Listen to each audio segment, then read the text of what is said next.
All right, should we talk about SEO today? Well, I think that is what we're talking about today, Spencer. We're talking about SEO. Today And we're talking about concerts. today we're going to talk about music only. Concert Taking a right promotion. turn with big marketing guys. We're going to talk about music.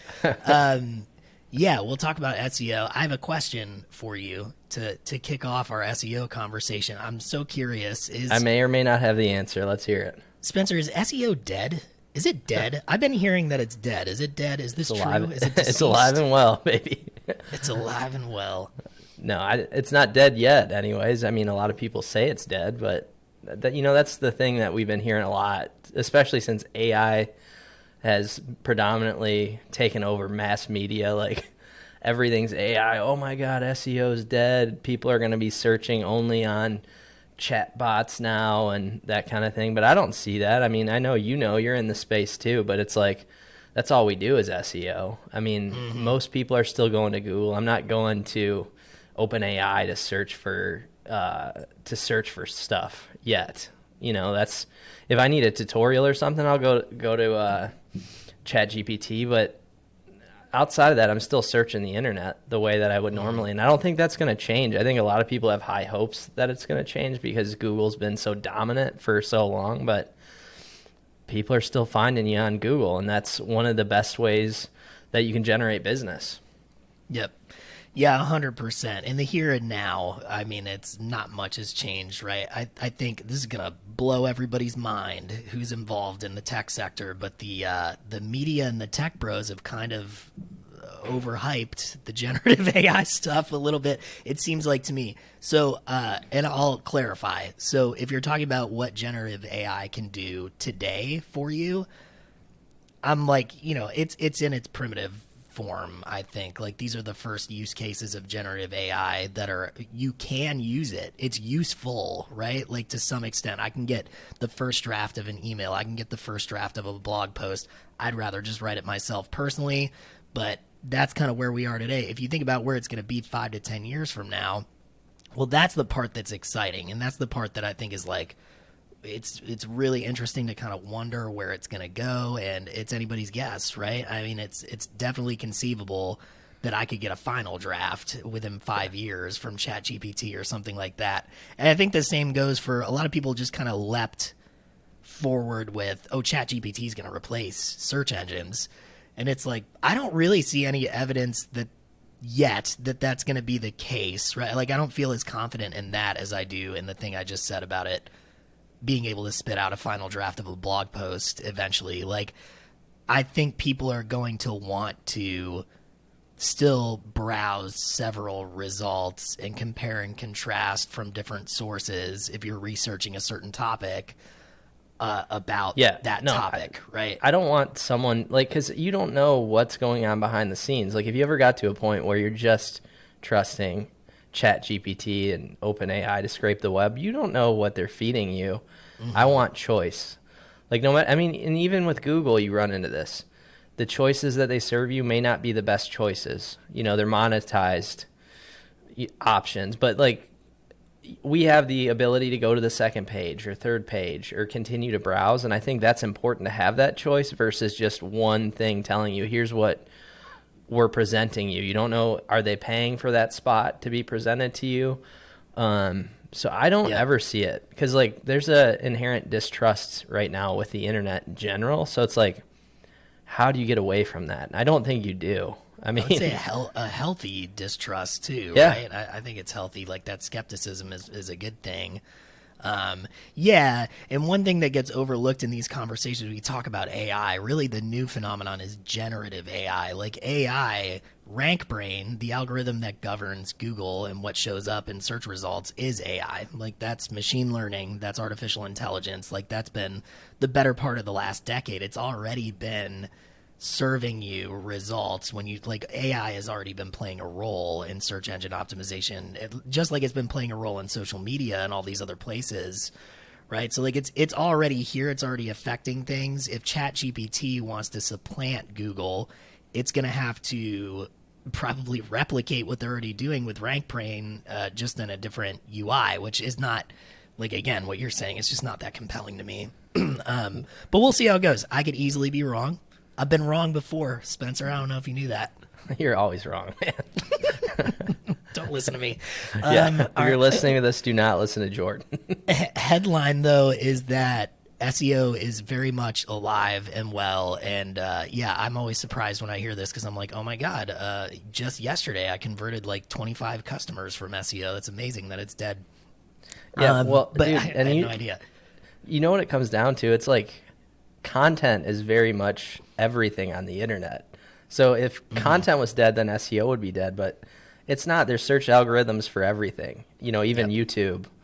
Anything that there's content, there's going to be a way for people to search it, and you're going to want to find the best possible content. So I don't see that ever going away unless content kind of falls off to where people aren't using the internet, but that's not going to be a thing.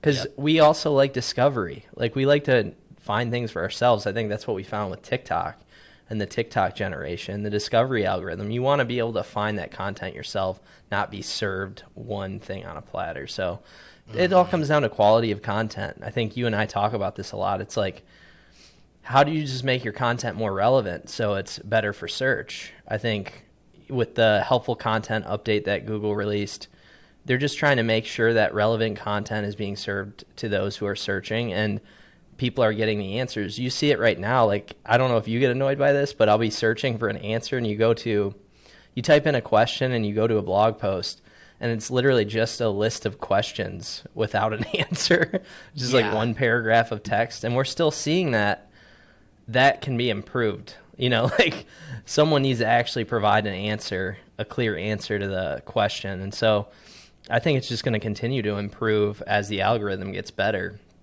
But I think it's funny how people are still trying to game the system. You know what I mean? Like, it's never ending, man. It's kind of wild. I mean, obviously gaming the system today looks a lot different than it did like 10 years ago, but it's still, like you said, like a bunch of questions that people have researched and then like block answers because they know Google will pull in that rank 0 search result or the answer to the question that people are searching for.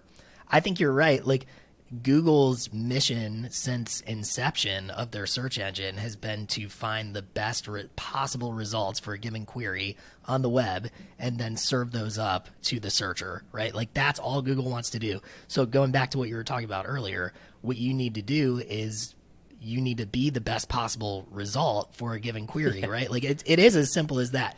That's oversimplified, obviously. It's hard. Content strategy is hard. Creating great content takes time, it takes money, it takes resources, but that is bottom line what you need to do. You need to have a great content strategy, and it needs to be targeted at the right opportunities. And maybe that's what we can talk about next, because you work with all your clients on SEO. Well, a good portion of your clients anyway on SEO. Like, how do you get started? So somebody comes in, they're like, man, we don't get any organic traffic, and I just think we could show up in Google a little bit more. Like, I would imagine that there are some people where you're like, well, it starts with keyword research, right? Yeah. So it's like, well, there maybe aren't opportunities for you, or maybe there are. Like, how do you get started with a client? I think you got to do a full audit first. Like, the easiest thing to do is just look at competitors.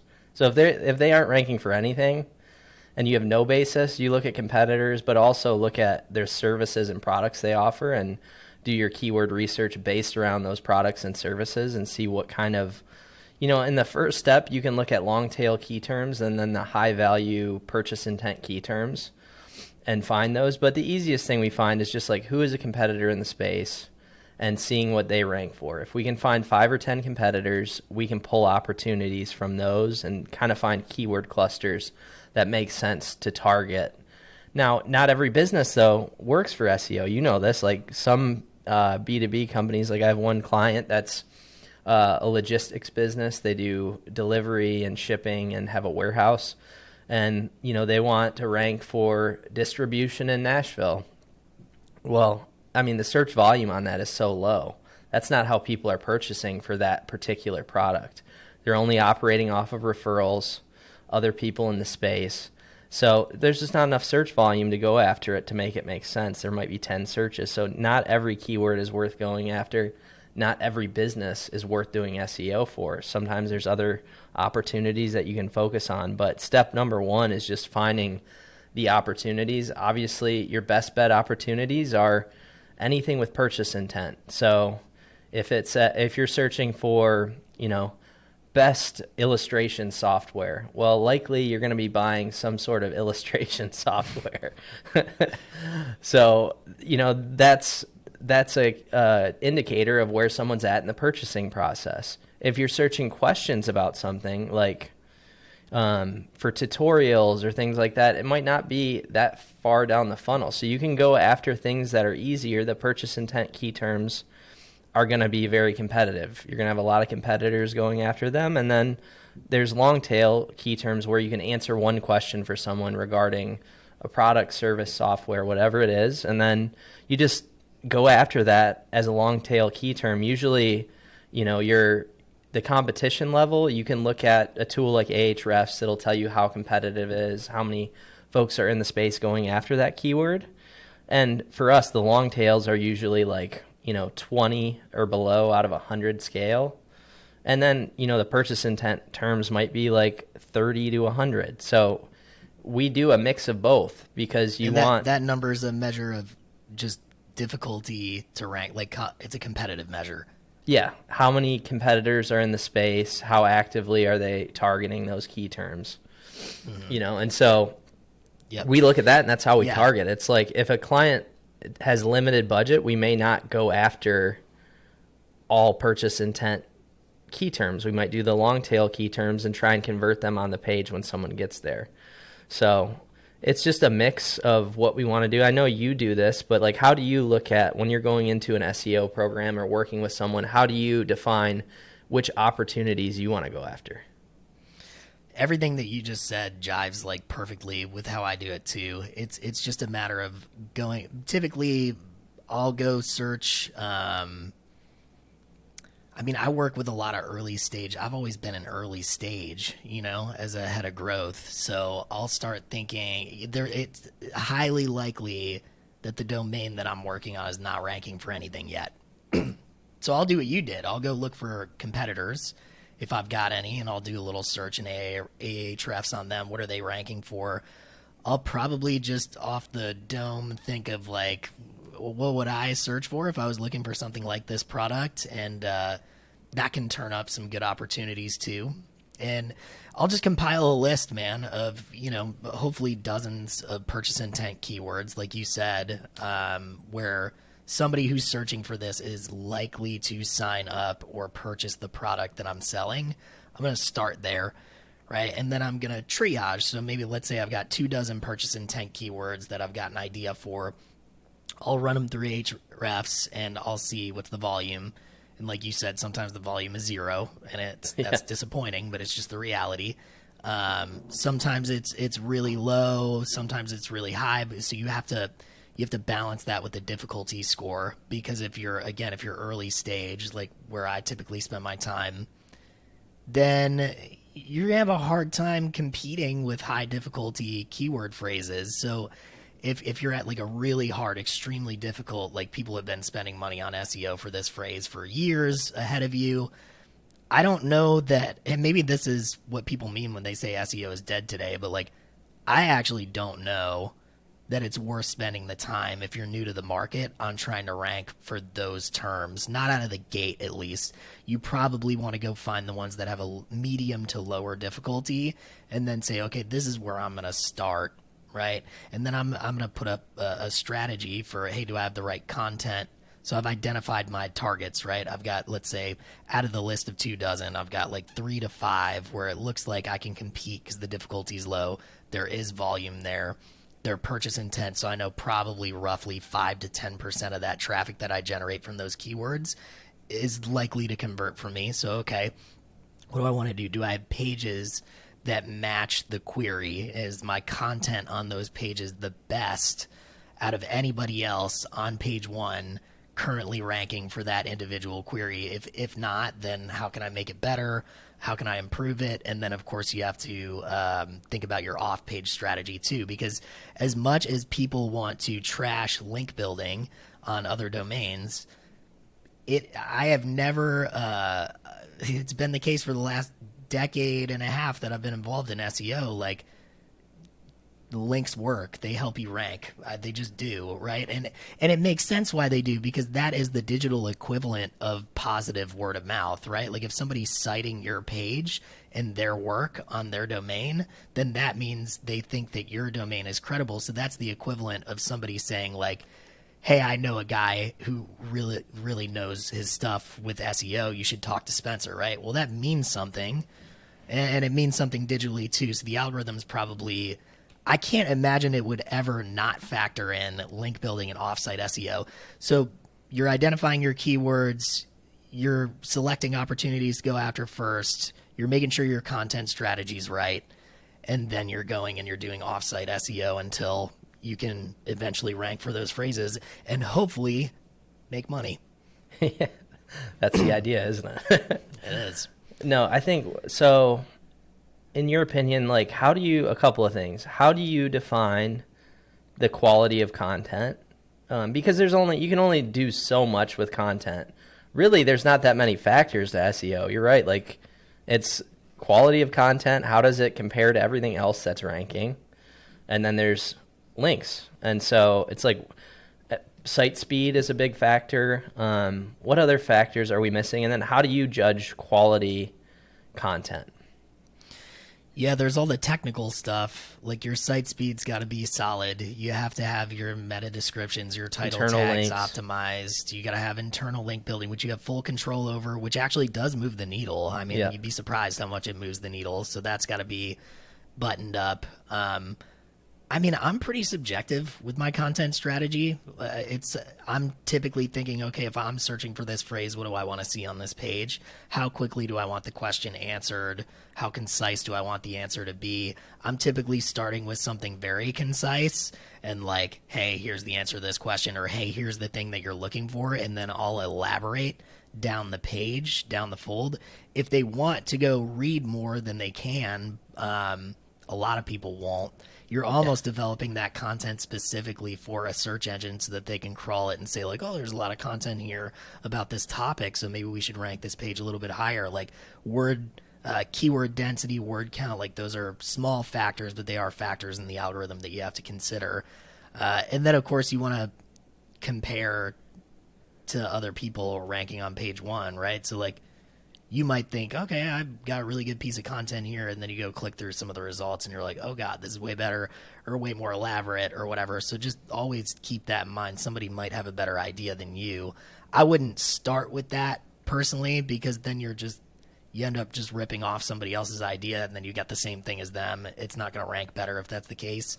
Really think through creatively, like, what is good content for this query? Let me build that page. And then use competitive analysis to kind of add on to it. That's the way I do it. How do you do it? I mean, we're very similar. We just use technology to help facilitate that. Like Surfer SEO is a great tool. Oh, you're big Surfer guys. I forgot about that. Yes. Yeah, talk about Surfer, because you showed me Surfer. It's an awesome tool. Yeah, I mean, Surfer's great because it will analyze everything else on the first page and then make recommendations using NLP to kind of figure out what keyword density you need to have, what the word count should be, what your headings should look like, ideal keywords for the headings, that kind of thing. But, it's not about stuffing a ton of keywords in an article. It's just there as a tool to figure out where you need to go. It's not something you don't want to just be like, all right, I'm going to throw all these keywords in there. So I'm very protective over, like, I'll tell people to use that tool. But the problem is a lot of people just go there and start keyword stuffing. The article starts to lose quality, and you're like, what are you doing here? Like, this is not good content. Again, like, just make it good for the user. And it's funny, I want to get your opinion on this, because I almost think like keyword density and word count and everything is counterintuitive, because people want concise content, yet Google is giving people points for having longer content, more in-depth content. So how do you think things will change over time with that? Because people value video more than they do text content. It's more or less there for the search engines in a lot of ways, other than the answers that you get. So I'm trying to think to myself, how do they change the algorithm to be more concise? Man, I don't know the answer to that, but I will say like it's kind of like a don't hate the player, hate the game scenario right now. It's like that word count and keyword density are important to this search engine today, so you have to have a blend of the two. Because in addition to keyword density and word count, they're also looking at bounce rate. They're also looking at like how many people are converting, meaning they've clicked through to a different page or like spent a ton of time on your site. Those are the factors that they're using to rank you against everybody else on page one. So there's also Pogo. So if you go click through to a search engine result, you land on the page and then somebody clicks the back button, they're measuring that. So if you don't answer the person's question right away, give them the content that they want right away, and they Pogo, you're screwed. It doesn't matter how many links you have, how good they are, you're going to be on page two, and that's, as we know, where pages go to die.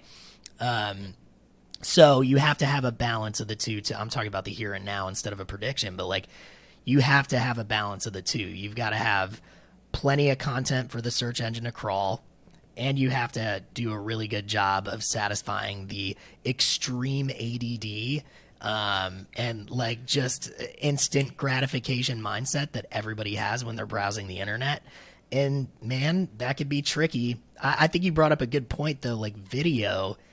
That's a part of your content strategy today. I think you're ahead of the game. That's what most people want to consume because it's a passive consumption channel. It's like I don't have to spend effort or exhaust myself reading, searching for an answer. I can just click play, sit back, let somebody deliver the information to me. You're even seeing page one search results pull in videos from YouTube and place them directly there. So they're not, a good 25% of the SERP on page one now is just videos from YouTube. It's not even a web page. Yeah. So I think personally, if you don't have video in your content strategy today, you should be thinking about figuring out a way to incorporate it very soon, like in the next 12 months, I would think. Yeah, like I like the idea. This is a dream I have for a website. I haven't built one yet, but I really want like a choose your own adventure site where you could do text, video, or audio. So it's like you just choose your own adventure. I think that would be really cool for a lot of people because audio is prevalent too. Like, if podcasts. I want to, what? Podcasts. Yeah, exactly. Podcasts are dead. Yeah, they are. Why are we doing this? Good question, man. We're just doing this for ourselves. I feel like I've seen what you're talking about, though, man. Haven't we? Did Harvard Business Review or something? I feel like they had something similar to this. They do. Like, a lot of sites are trying to do that in terms of accessibility from, like, a medical standpoint. Like, to allow people who can't see well to consume the content. But I'm just talking about a normal experience for everyday people. It's just like depends on where I'm at when I'm there and like, do I want to listen to it? Do I want to watch it? So I think there's better experiences that we can drive to. And I think that will come into play. Like it'll be interesting to see how AI impacts that actually, like how it takes in information from video and audio and uses that for search. Like I think that's more probable than completely switching to AI for search. That makes a lot of sense as a prediction. And again, remember the mission is they're trying to serve the most appropriate content or the content that does the best job of answering the query. And if that's different forms than written word, then they're probably already on top of this, figuring it out, right? Like that's a good prediction for the next 5 to 10 years is like the majority of search results being dominated more so by passive forms of content than active. Yep. Oh, 100%. I think, that, there's a lot of different search techniques too. Like people are doing more voice to search. It's not super prevalent, but that's another thing that, people, SEO specialists are focusing on. And then also YouTube So SEO. How do you respond to that? The title of your blog post needs to be, it needs to include like ums in it. Yeah. It's like the best SEO link building techniques for medical software. You just put that in the title of your blog post, you're instantly on page one, dude. Maybe that's gonna find you. Probably just a blog post called people are like, we found something. Yeah. That's a good idea, dude. We need to cut this part out, man. That's proprietary. No, shit. We're changing the name of the company to What's like because you're working with a lot more people than me. And I can tell you, well, in my experience, it's like I'm kind of, as an in-house marketer, I am probably left alone a lot more often than you are. But so I'm curious, like, I'll develop a strategy and just talk about my track record with SEO, and hey, it's going to take 3 to 6 months to get these keywords, and usually people are, oh, okay, just go do your thing, right? Yeah. As an agency, it's a different dynamic. I'm curious, like, what is a common objection or like misconception that you get from clients when you're talking about SEO? Everyone thinks it's something that could be affordable. I mean, it's not the most affordable technique for marketing, but it is probably the most lucrative form of marketing, and it's real estate that you own. Yeah, you have to continue to optimize a little bit. You might have competitors come and try and dethrone you if you're in those 1 to 3 spots, but honestly, it's worth the money. It should be a part of your marketing strategy. And that's why we've done more than just SEO, because it's like clients want us to prove results immediately. So we may not just start with SEO. We might start with other things to help them generate revenue. And so it's not the easiest thing to sell, because people don't want to wait. They want results in 1 month. But in the reality of it, by the time you're done creating solid content, you've done your research, you've done your keyword research, you're a month in, and then, after you post that content, it might be 2 months, 3 months before Google actually pushes it to the top. And so you're just going to have to deal with that. And that's part of the whole opportunity. It's like, it's so lucrative, it makes sense to take that time. So it needs to be a part of your strategy. But it's always, time is the number one issue that we have, is like, oh, this, we don't want to pay that money because it's going to take so long to get the money back. But once you have it coming in, it's really hard, because time is a factor of SEO too. It's like, how long is that content relevant? Are you updating it moderately? Like, all of that plays into SEO, and clients don't realize that. It's like, there is a little bit of maintenance, not a ton. Mostly when you get there and you're set. But there's certain industries we found, like with some of our clients in CBD, where it's very competitive because they only have like 3 channels they can market in. So they're constantly optimizing. So it's just a battle. Like, for one of our clients, we see a lot of the CBD companies looking at what we're doing, and then it's like back and forth. We're looking at what they're doing. It's just like us in the number 1 spot, them in the number 1 spot, us in the number 1 spot, them in the number 1 spot. So there are a lot of factors to it. But the easiest thing you can do is, like, if you already have a presence online, look and see what you have on page 2 and optimize that content. That's going to be more affordable than some of the other strategies like link building. But first step, you want to have a fast website. You want to have good, solid content that answers keywords. So like when you're building your website, use keyword research as a basis for what you're going to do. Even with some of your products and services, how you name them, you should look and see what customers are searching for, and then try and name those products and services based on that, versus something that you might want to name them for that purpose. But once you've optimized the content, then you can start doing link building.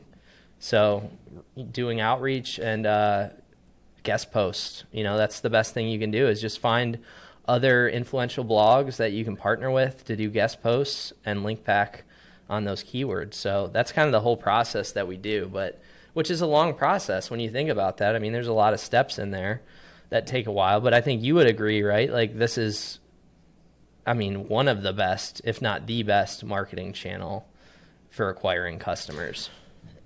Okay, so I just looked this up.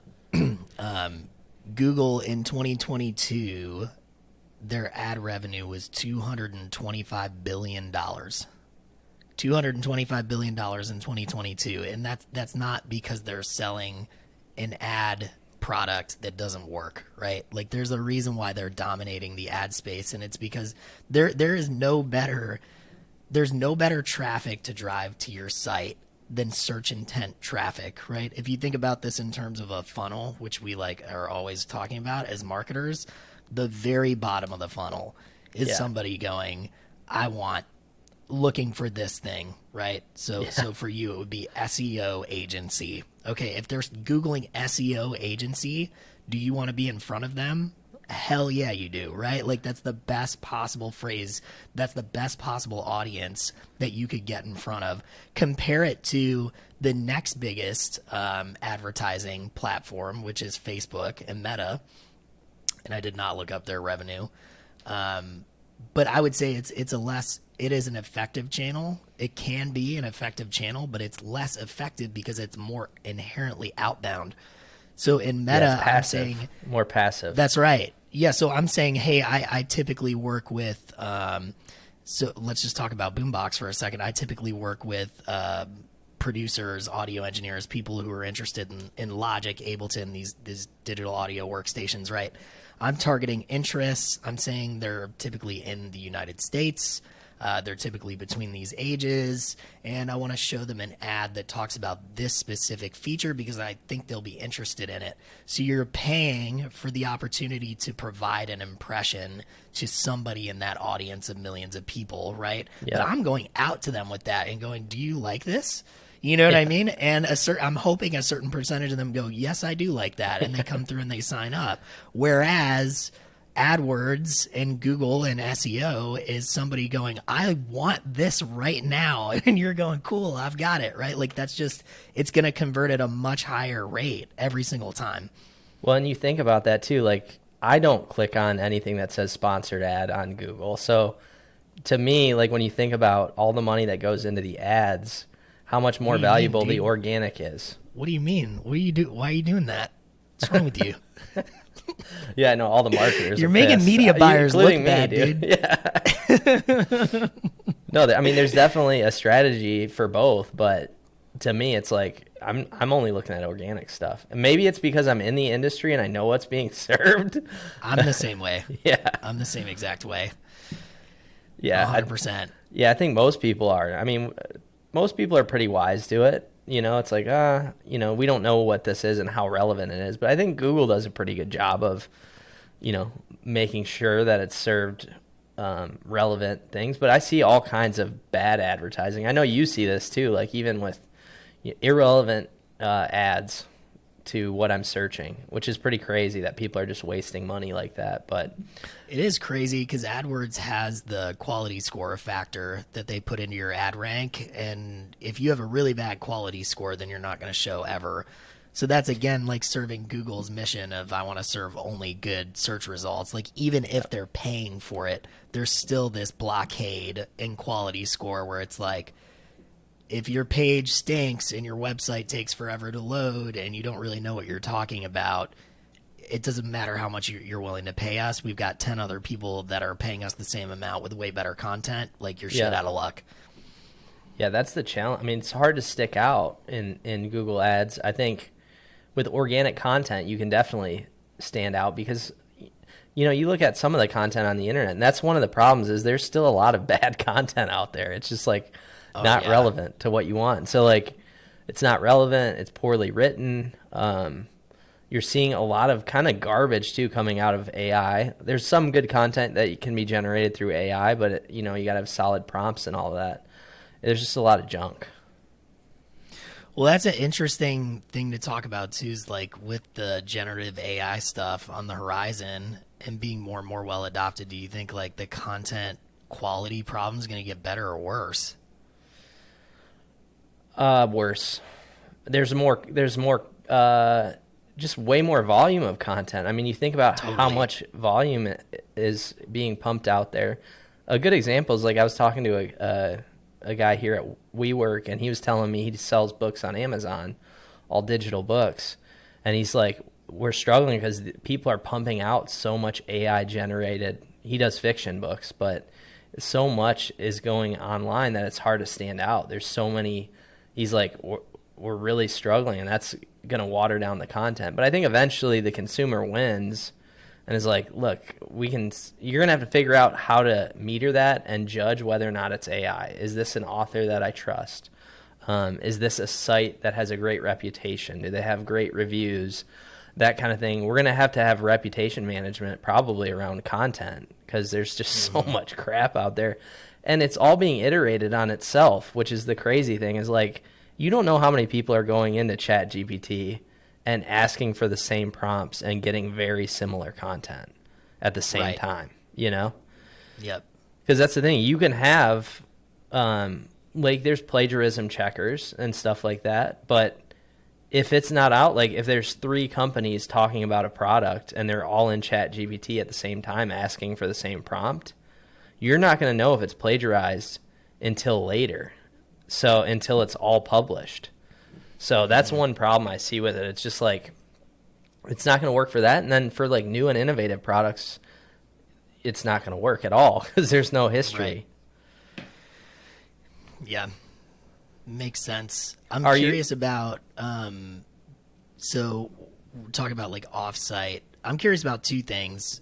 One is content up the fun. So we talked a lot about purchase intent phrases, but like how can you go out? Those are typically very finite, right? Like you're lucky if you have like 5 to 10 really good purchase intent phrases. How do you go outside of that sphere of purchase intent? Like, and this is a content strategy question, but SEO can go on forever, right? It's something you can continue investing in for conceivably forever. So like, but how do you get outside of that purview of just those purchase intent keywords? How do you make that worth your while? Yeah, I mean, it's just a volume game, right? Like if it's low difficulty, so there's not a lot of people competing for those long tail terms, and you get a large volume of them, you know, in some cases it's a lot better because you can get a ton of those terms, and there's a lot of times a very tight cluster of keywords where you might only get, you know, you're going after one keyword, but you might pick up rankings on 10 other keywords on those low volume long tail keywords. So there's a lot of tools that can give you ideas based on the purchase intent terms. We use Ahrefs, but there's a ton of tools that will give you ideas.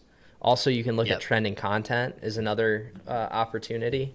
But it's really just what are the questions people are asking around that product, you know? Yeah, 100%.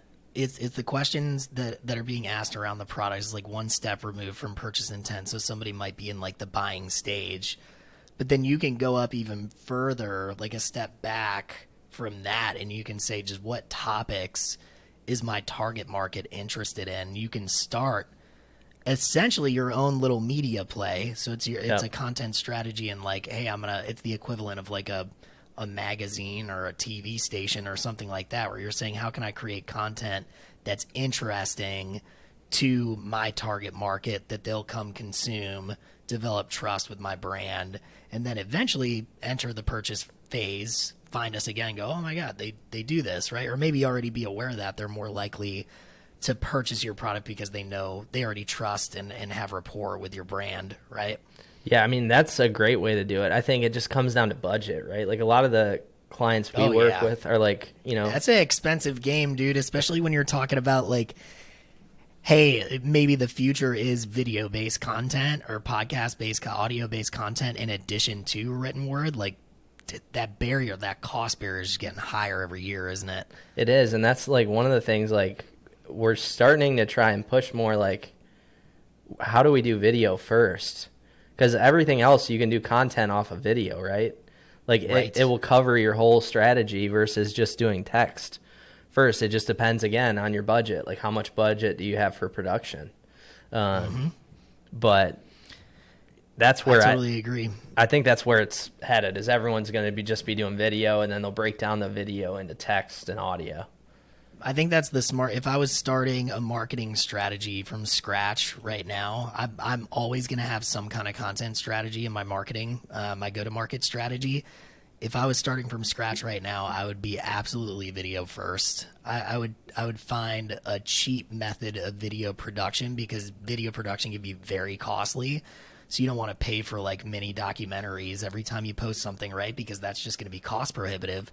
But what you might want to do is find an influencer, a content creator who's already doing a good job in your space, who's creating content that your target market is already showing that they like to consume. Maybe they've got, 100,000 followers on Instagram or 50,000 subscribers on YouTube or something like that.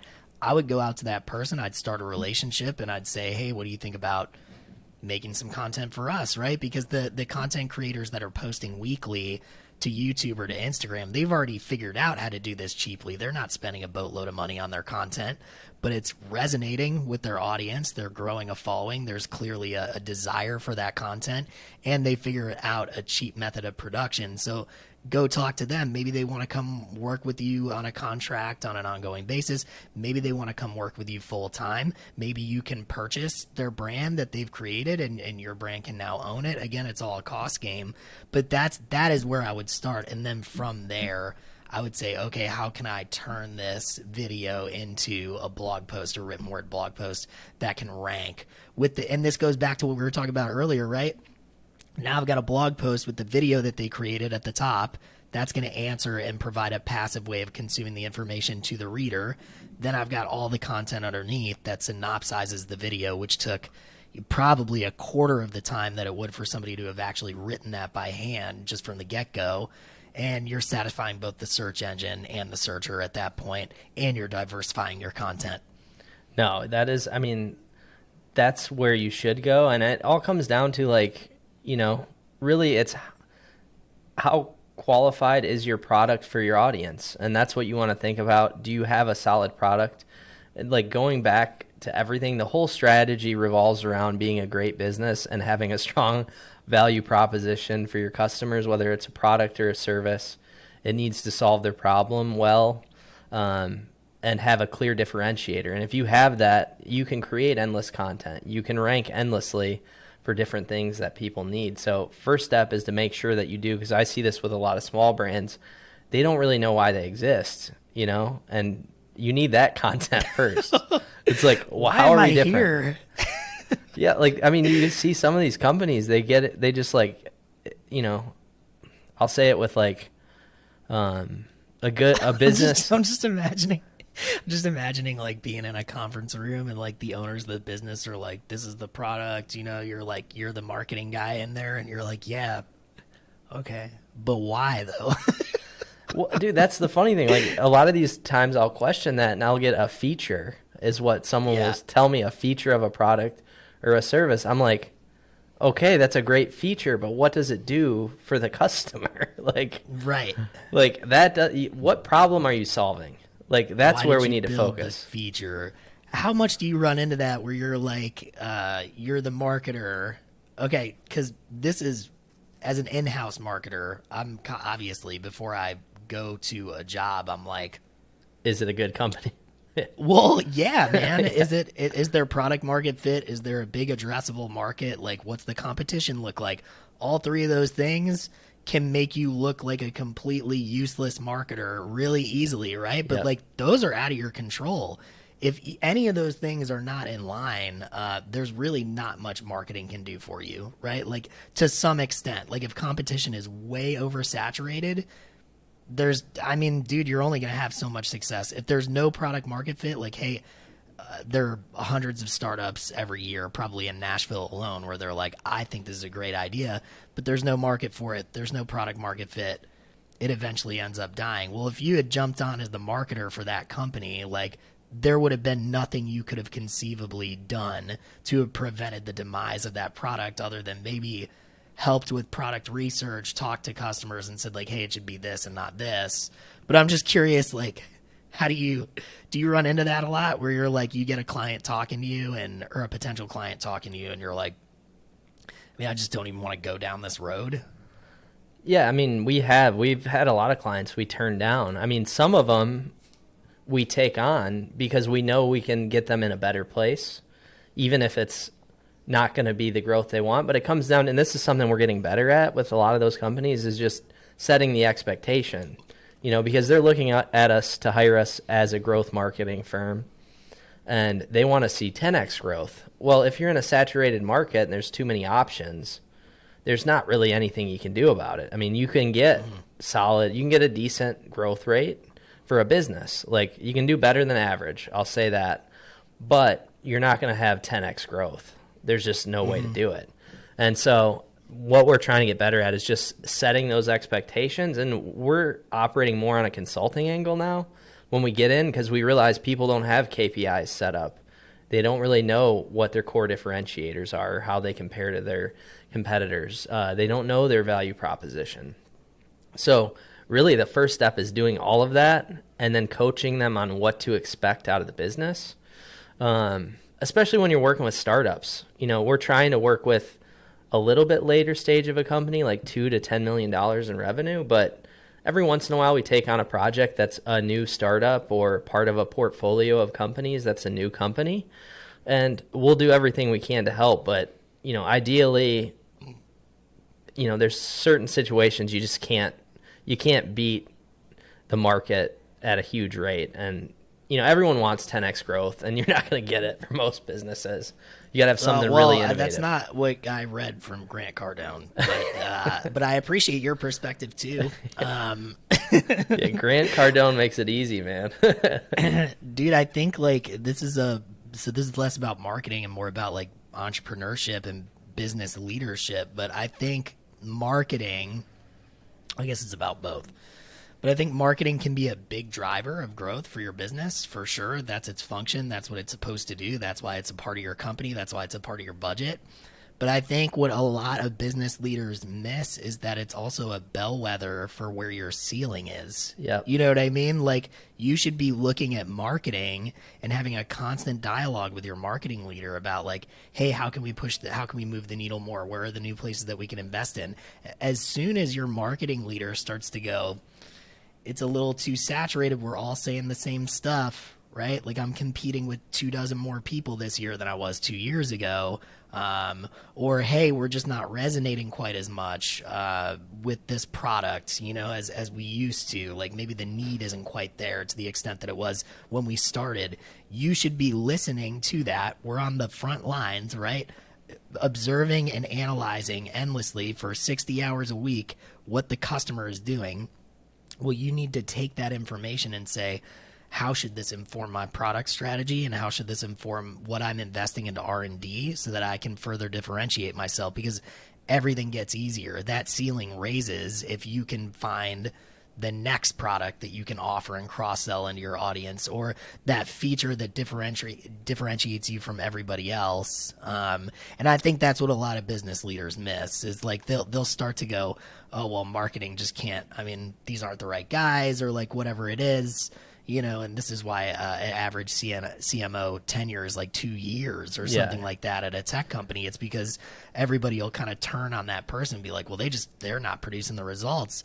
You have to be, sometimes I'm not saying that's never the case. Sometimes it is, but you got to be really objective as a business leader about like, is there anything else that can be done here? Or are we reaching market saturation with the current product that we have? Because if that's the case, I need to go build more and do more with product as a leader of the company, right? And like, I don't think that gets translated well very often. No, a good example right now, there's macroeconomic factors, right? Right now there's price sensitivity in a lot of markets. So some clients were like, look, we don't think you're at the right price point. We're hearing from clients that they're not purchasing at this price point right now. So let's think about ways that we can get creative discounting, trying different things. But those are options that you have to consider, even if you don't want to be a discount brand. Like, if the market is telling you it's too expensive, then you got to figure out how to lower your costs. Like, we see this with e-commerce companies sometimes. They're like, no, we want to be ultra premium. But it's like, in a competitive market, it's hard. There's only room for so many ultra premium companies. And if you're coming out with a low budget, it's going to be real hard to compete there. So you have to consider price factors and just get creative with it. Like, we have a medical client I was just working with yesterday, and we're just working on options to help their patients get financing, because that's a good way. They don't have to lower their pricing, but they can offer financing options to their patients. They're going to get more patients because of that. And that's a way they don't have to lower their price. What? Reducing friction at the point of purchase. Reduces friction, and they're more likely to spend if it's on credit. That's just part of it. It's not cash out of their pocket, especially in a weird time in the economy like right now. But you put yourself in the shoes of the CEO or the board or whoever it is, who's, they're looking at the big picture and they're thinking like, okay, take your price example. So if your prices are too high, that's a big problem to tackle because you have to lean out your operation so that at a lower price point you can still make the margin that you need to make it in order to survive as a business. That's a much more complicated problem to solve than just saying like we just need to let's throw more spaghetti at the wall in marketing, or like let's bring on a consultant or an agency, or let's fire our current agency or our current marketing guy and replace him. Those are all easier maneuvers. You know what I mean? So it's I understand the proclivity and the instinctual propensity to like want to do that first or try to rule that out first, because the other one is like you might have to upend a lot of your business and it's going to be very painful. So I get it, but I just, it sucks because you're not doing yourself any favors, right? You're basically prolonging or taking more time to solve the root issue than you needed to. Yeah, it's tough because like sometimes you have a product that, maybe the executives or the founders don't really have innovative ideas on where to go. That's one thing that we see too. It's like, yeah, they don't know what to do with the product. Like they know the product's a problem. They're not getting customers for whatever reason. It might be pricing, or it might be the feature set, or it's just a mature business model and there's kind of everything squeezed out of it and you have nowhere to go. So I get them wanting to try something versus trying nothing. I do too, but anytime as a business you feel like you don't know where to go next, like you should always remind yourself that the customer knows where you should go next. Yeah. And as long as you invest the right amount into R&D and customer research and you go have a constant dialogue with them and you figure out a way to ask the right questions, extract the right information from them, you will figure out where to go next. If your business is neglecting that process and that practice, then more often than not, unless you're Steve Jobs, you're probably not going to know what the heck to do next once you reach saturation with your marketing, right? Oh, 100%. By the way, what did you think of the Vision Pro? Did you look at that? The new headset? I did, yeah. I think that I really want to try it, but I don't think I'm ever going to spend that's $3,500 on it. Crazy. Well, we got an Oculus as a wedding gift, and like every friend that came over for several months, we would like play with it because it was just wild. It was like, oh my God, this is so crazy and immersive. And now it's been sitting in a box for like 2 years. Yeah. So I'm like, I think it's one of those things where it's fun I've never been a big gamer. So like, I can't say whether or not this is going to be a big deal or not. But it's just one of those things where it's like, it's gimmicky. It's fun. It was good for a laugh, but I would never buy one of those. I'm not in the market for it, dude, at all. I mean, it looks interesting. Like, I love Apple stuff, so I'm like, I want to try it, but I would never buy that. Not at that price point. If they got it down to like $1,000, maybe I'd give it a shot. But I don't know. I just had it looks like ski goggles, so I was thinking someone needs to turn them into ski goggles. Like make a game while you're skiing because you can see through the lens, idea. And just augment like moguls or something in there. Be pretty sick. Dude, if in 10 years we've got like just people walking around in ski goggles all and the like time. generative AI like telling them what to say to people before they say it, I'm just gonna quit. I'm just gonna go like buy a plot of land in Alaska and like build a log cabin or something. Oh dude, same. It would be funny though. Like I almost think we might be headed there, but I don't know. There might be a retreat at some point against technology. We'll see. Well, anything else about SEO that we want to share? I mean, I think that's like a pretty good way to lay out the process. You got to start with keyword targeting. Well, that's one thing that I see a lot of people mess up is that they'll start with a content strategy and they'll go, what do we think people want to read or like consume on YouTube? And they'll start making videos and blog posts about those things that are conjecture. And then they get really pissed off when it doesn't do anything for their business. And it's like, man, you just missed that first step. All you had to do was the keyword research to verify that people, yes, are interested in these topics. And then I'm not saying it's an if you build it, they will come scenario. There's more work to do on the backside to make sure it gets in front of them. But for the most part, that's true, right? Like make sure that there's some demand for what you're doing, then do it. Yeah, I think there's a lot of people in the dark. They think if they just start a blog, somehow they're going to throw darts at a dartboard and get great topics that get readership. I've seen that. Like, we've had a couple of clients that spent years blogging but did no keyword research. So they literally had maybe 2 keywords they were ranking out of hundreds of blog posts they had written. Just a complete waste of content. So, yeah, that is the number one step. Yeah, don't think you know what your customers want to read. Like, do at least the keyword research, and then later on down the road, start to interview your customers, figure out what they actually want. Mm-hmm. Yep. Yeah, I've had like debates with people before on previous marketing teams where it's like, hey, I know that we're making these assets, these videos, these blog posts, but nobody's watching them.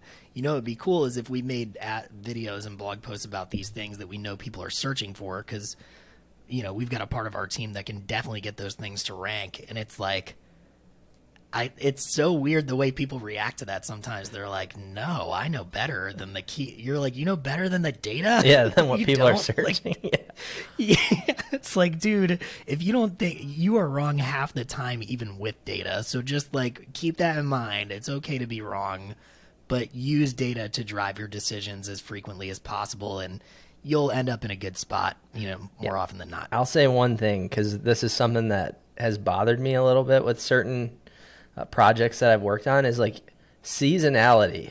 You have to take into account seasonality when you're looking at data. You can't just expect growth month over month every single month, especially if you're in a seasonal business, because we get some clients who are like, well, we don't understand why overall search is going down. Well, it's like, well, you're going into summer and you're selling a winter product. Like, right. No, people aren't buying it. There's no cure for that, to get people to buy winter products in the summer. Google Trends is a good way to get a barometer for seasonality. You can see some trends there in terms of like ebbing and flowing for certain keyword phrases. Yeah, no, and that's the thing. We see it, and that's the thing. It's a conversation we have with our clients. Like, we offset some of those issues with new keywords we generate, but they're like, overall, why is search down? And you're like, oh, branded search is down. People aren't searching your name. Like, that's dipped. For us to make up 30% on branded search drop, like, that's going to be tough to do. It's just seasonality. People aren't buying your product right now. Yep. So that's something to take into consideration. It's not that you're not having, with most things, especially like local businesses, and like there's just so many factors to take in. You're not going to have growth just like constant growth month over month. You're going to have ebbs and flows. No doubt. Cool. Well, my friend, is that it? I think we're good. Yeah, I think we're good, man. We've covered all the territory. We covered a lot of territory. We went off on a couple tangents. Look, dude, we brought SEO back to life, though. We did. Like all these other marketers and marketing podcasts, they called time of death, but we like resuscitated that bitch. Like, it's back. Oh, 100%. If you're one of our 4 listeners, feel free to reach out. We'll help you with your SEO. That's a good note to end on. Yeah. All right. I'll catch you later. Man. Have fun in LA, dude. All right. Thanks, man. Yeah. We'll see you soon.